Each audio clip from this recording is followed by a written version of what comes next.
sa mga katik vloggers, mga subscribers, bago at saka luma, mga supporters, mga dumaan, dumalaw at bumisita sa channel, lahat ng mga viewers, secret viewers at silent viewers, magandang araw. So ito, dito tayo sa isang maliit na or portable rechargeable desk fan. Ayan siya. Oh. Okay, so baka nagtataka kayo kung bakit nag-upload tayo ng ganito, hindi naman tayo nag-upload ano. So gumagawa tayo ng fan pero hindi tayo nag-upload. So gusto ko lang i-share kasi itong marami tayong mga nakikita sa dito sa YouTube tapos sa Facebook ano na kapag nasira yung battery nito sa loob ay pinapalitan na lang nita basta-basta. Okay? So, ganito yung mga original na battery ginagamit. Ito, 7.6 volts. Tapos, minsan naman, yung ibang klase ay maliliit, ganito. Okay? Tapos, ang ginagamit ng power supply nito ay yung capacitive power supply. Katulad nito, isang capacitor, resistor, tapos diode. Yung iba nga, hindi pa nagbe-bridge diode. Minsan, ano lang siya, half wave, ganun lang yung ginagamit. O, napaka-basic. Tapos, ito kasi, itong ganitong klase na capacitive power supply ay hindi to dapat ginagamit na charger ng mga ganitong klase. So, ito kasi kapag nasisira yung mga ganito, mahirap hanapin. At kung makakabili ka man, napakamahal. Samantalang magkakano lang yung unit mo. Kaya ang ginagawa ng mga karamihan ng mga technician, ang ginagamit ito, yung lithium ion. Either yung flat o yung ganito yung pabilog o yung ibang klaseng battery. Okay? So, ang mali nila doon, ito masasabi ko talaga na mali ano. Hindi nila pinapalitan ng power supply. Kung ano yung basic na nakakabit na katulad nito, capacitive power supply, yun din yung ginagamit nila pang charge doon sa lithium ion na battery na kinabit nila, which is hindi tama. Kasi delikado yan eh. Ito kasing ganitong battery ay nasusunog to eh. Nagliliyab to, pumuputok tapos nagliliyab. Hindi katulad nito. Ito mga ganitong lead acid. Yung lead acid battery kasi pwede yang nabibiyak pero hindi to nagliliyab. Hindi to nag-aapoy.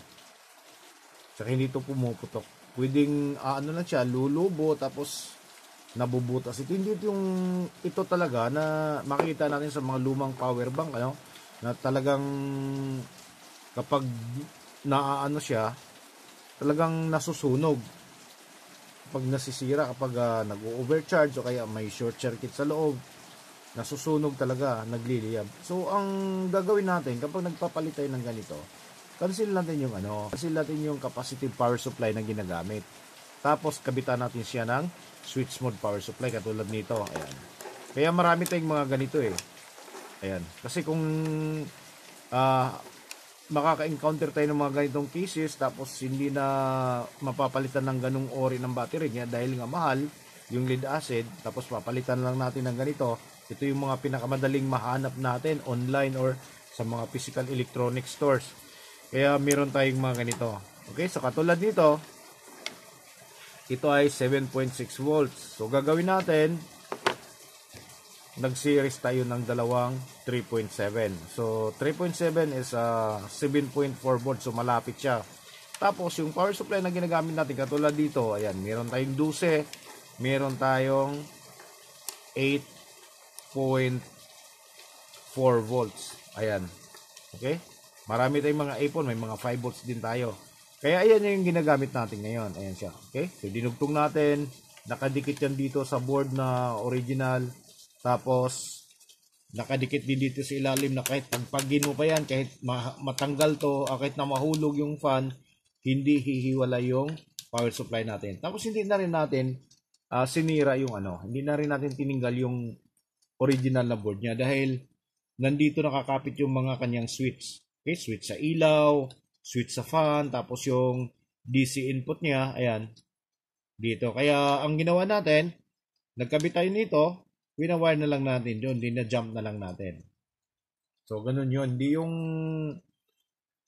yung capacitive power supply pa rin yung gagamitin natin, tapos nagkabit tayo ng ibang klaseng battery, hindi na lead acid. So, delikado po yun. Huwag po natin gagawin yung mga ganon.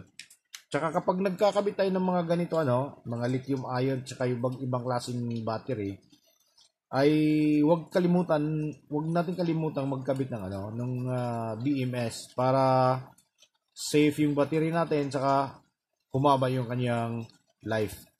Ayan. Ito yung BMS natin. Maliit lang yan, Simple lang. So, hindi naman mahirap ikabit yan, eh. Ulitin natin.